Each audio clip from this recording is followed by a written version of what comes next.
Իլոն Մասկը դարձել է պատմության առաջին տրիլիոնատերը։ SpaceX-ը պատմության ամենախոշոր IPO-ն է իրականացրել վաճառելով 555.56 միլիոն բաժնետոմս, յուրաքանչյուրը $135 եւ ներգրավելով $75 միլիարդ։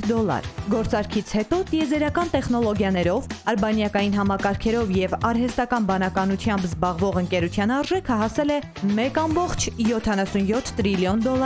ինչն էլ Մասկին դարձրել է աշխարհի առաջին տրիլիոնատեր մարդը։ Նախորդ ռեկորդը պատկանում էր Saudi Aramco-ին, որը 2019 թվականին IPO-ի ընթացքում ներգրավվել էր $25.6 միլիարդ, գնահատվելով $1.71 տրիլիոն։ Այսպիսով, SpaceX-ը ոչ միայն սահմանել է նոր ռեկորդ, այլև փոխել է համաշխարհային բիզնեսի պատմությունը։ Բաժանորդագրվեք Արմաթ մեդիայի ալիքներին սոցցանցերում, հետևեք մեզ նաև Armat Media AM կայքում։